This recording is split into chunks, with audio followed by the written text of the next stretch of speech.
was not exactly a good look, which I thought was so funny. And then Sam showed a picture of him back in the day where he was like really cut. He goes, "Hey, has anybody seen my six-pack lately? Fucker's long gone." So I thought that was so funny. At least he's got a sense of humor. Oh my God, he's so fucking funny. And listen, I don't understand why anybody has any issue with these two doing this. I think this is fantastic. I love this stuff. I look forward to them, and I think it's great. So, this is all good by me, So I wanted to report to you that I saw Mammoth WVH live. I saw them open up for Guns N' Roses at MetLife Stadium. And let me tell you, shockingly good. I know everybody's going to yell at me.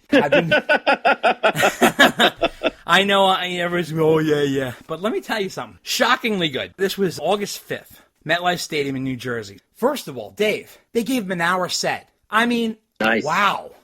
Right? Right. Yeah. Wow. That's nice generous. Yeah. Let them use all the screens. Full stage setup. I mean, it was really generous of Guns N' Roses. They opened up with Don't Back Down. They had a heavier vibe live, for sure. Now, remember, I'm hearing them with the band now. The band is not on the album. It's all Wolf. Right. A much thicker sound. It's kind of like a living, breathing animal at this point. Wolf was in front of the mic, and he was busy because he was singing, and he was playing keys and playing guitar. So he had like a mic with a keyboard set up in front of him and a guitar around his neck. So this guy was multitasking like crazy. The band had almost like a Sabbath-like sludginess to the sound, which was great. And they were all dressed in black, kind of like Metallica. Wolf's voice was killer. The band was super tight, no sloppiness at all. They went into Mammoth as the second song. This was really badass. More intense live, this song, I would say. I tell you, it's interesting because the guys in the band are all like, I'm going to say, Dave, Wolf is 30. These guys got to be like late 30s, 40s, maybe. You know what I mean? Like, they're older than him. They're more like older seasoned dudes in terms of like rock guys. And he's sort of like this sweet, soft-voiced dude, which is interesting. He played Mr. Ed. Weird thing is that he pulled a Sammy, Dave. He pulled a Sammy. Maybe because he was nervous on the mic. He says, "Hey, we released an album back in February." And I was like, February? I was like, this album was released June 11th. How is it that I know that? And so he played Mr. Ed, and then they played Talk and Walk, the extra Japanese song, which cool. Oh, that was really cool. Went right into Think It Over. I thought that was really, really good. You're to Blame, nice and heavy, really slamming. Then he played Stone, where he's playing keys and guitar. He wanted to make sure that, he did everything live, so he was playing keys on top of guitar. And I'd say in about the 50,000 seats that were available, I mean, maybe a good 15,000 people were there, which sounds a lot reduced, but that's a lot of people for the opening act to see, which is kind of cool. Surprising, he was playing like a Gibson guitar. So I thought he'd be playing like EVH guitars, which I'm sure he did, but he was playing a Gibson very often. He came off good on vocals. He really did. They played Distance. Of course, he said, this song is a little difficult for me to play, and he was, saying, "Hey, help me sing along," kind of thing. He was not the most comfortable on the mic. That would probably be my only criticism. Would be like, I think that takes a lot of getting used to kind of be a front man. But he was busy up there. My God. I mean, he had 3 guys singing background vocals, so he had really strong harmonies. That was really cool. And then he closed out with Epiphany, which is interesting. He's been closing all his shows with Epiphany, which is kind of interesting. And he thanked Guns for the opportunity, and he was very cool about it. And I'm surprised he didn't play Feel, though. That was sort of an interesting surprise. He didn't play that. Then I wanted to also note that Mammoth WVH has been headlining gigs at smaller venues along the way with Guns N' Roses. So on the next, I guess, solo show that they did on their own, this was in Cleveland at the House of Blues. This is on August 7th. Mammoth WVH unveiled another unreleased track called As Long As You're Not You. It was the debut of the song, and here's the clip. All I can do is just sit here right now. Everyone living in your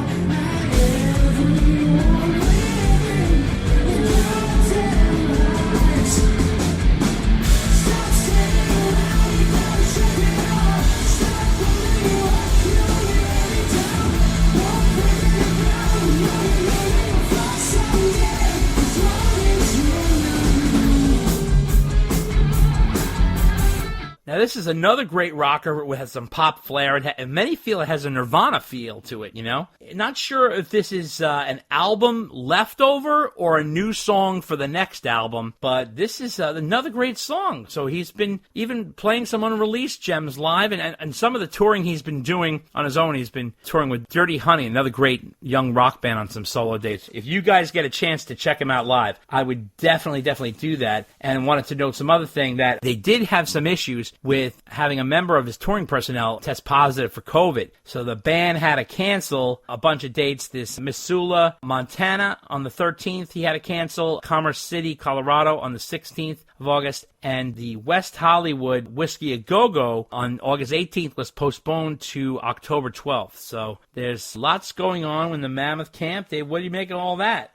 Definitely busy touring, so good for him. I'm glad he's getting all that exposure and getting an hour to play and playing some unreleased songs or, bonus tracks or stuff like that. Glad the band sounds good. I mean, things are going well for him. I'm excited and happy for him. And, I hope he, keeps it going. I hope he can still tour. And, COVID thing slowed him down a little bit. Hopefully that's not an ongoing thing. But, keep it going, Wolf, man. Yeah, it's good. And one thing that was brutally said was he made this post on Twitter where he had pictures of him and Ed. And he said, I've had so many dreams lately where Pop and I were just doing normal things. Then I realized that the dream stop whatever I'm doing and hug him for as long as I can until I wake up. I miss the fuck out of him, and I can't believe he's not here anymore. Still does feel real. I'm doing my best, Pop. So I thought this was a very, very deep and emotional and personal post. I think where this is coming from, it was so sad, brutally sad to see this, but I think because he spent so much of his time on the road with his dad, that I guess it must conjure up like a lot of feelings, you know what I mean? Like he's probably spent a lot of free time. On the road, there's a lot of free time. Like a lot of waiting around, and they'd pal around, they'd eat together and hang out and do different things. I know they really kind of enjoyed that time on the road together, and I think that, he's missing that, and he doesn't have his uncle with him. I know Val was touring with him a bit, and I think his Uncle Pat was touring with him a bit, so he's not like alone. But I hope he's enjoying himself because he's killing it on stage. But I'm sure he must miss Ed terribly. Yeah, that's got to be tough. And that post was heartbreaking. Oh, yeah. It really was. But most of the touring he's done, he did with his dad. Yeah, that's true. I totally understand where he's coming from. Yeah. But, he's killing it. You're killing it, Wolf. Yeah. So keep doing what you're doing, man. That's right. Your dad, definitely looking down and very proud of you. Yeah, and I tell you, there were some moments on the video screen that was a little freaky. Now, we all know Wolf's a bigger guy than his dad. Like, he's taller and he's thicker and he's heavier. He's a bigger guy. But he was playing guitar and making facial expressions. I was like, oh my God. I almost got chills a little bit because Wolf's hair is long and like his hair is like in his face. There were a couple of moments that he looked just like Ed when he was playing. Now, he doesn't sound like Eddie. Obviously, he has his own style. But just the physical like expressions on his face, because they were doing these close-ups, I was like, holy shit, it was a little weird. So that was kind of cool. And I know he said that he is using his dad's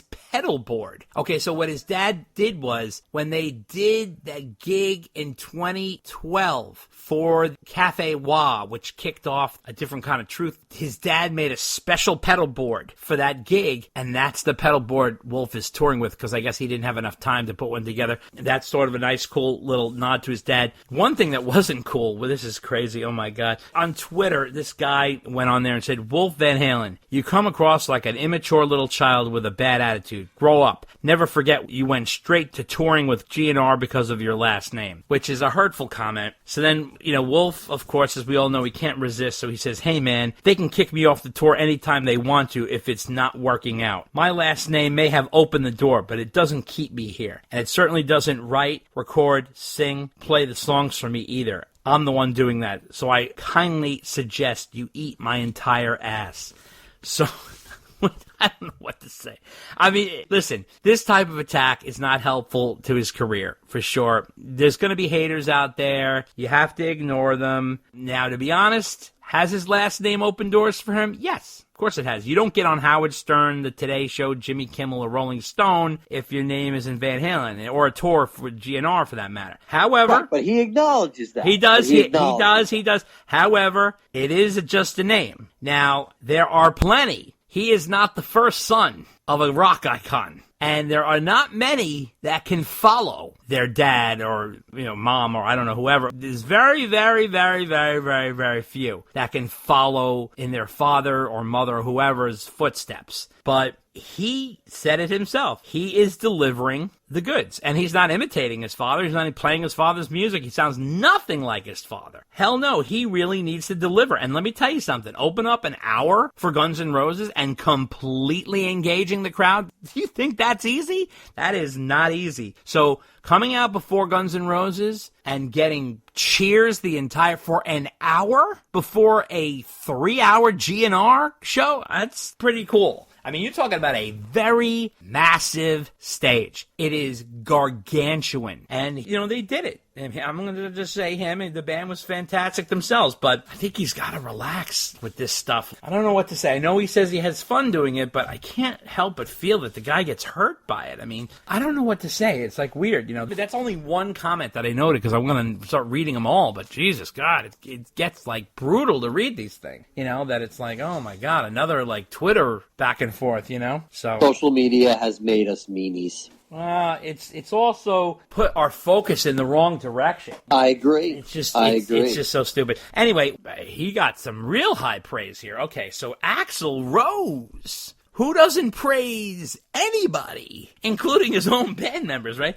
See, he got killer praise from Axl Rose. He said that Axl told me he really liked Don't Back Down and that he really enjoyed the video. This is an interview with Wolf with Ultimate Classic Rock, and he said he gave me a hug and I couldn't believe it. He was a really sweet guy. He said Don't Back Down is just a straight fucking rock and roll song, and I thought it was the biggest compliment I could have heard, and it still feels like a dream. And he said it was amazing to see their whole show with the lights and everything and the video. He said it's been so long, haven't been to a live show in forever, and there's nothing like it. And I mean, if Axl Rose is giving you props, I mean, not only is he Axl Rose, but he doesn't say anything about anybody. He's not exactly like Mr. Compliment. So that's kind of cool. You got to feel good about that, right? Yeah, definitely.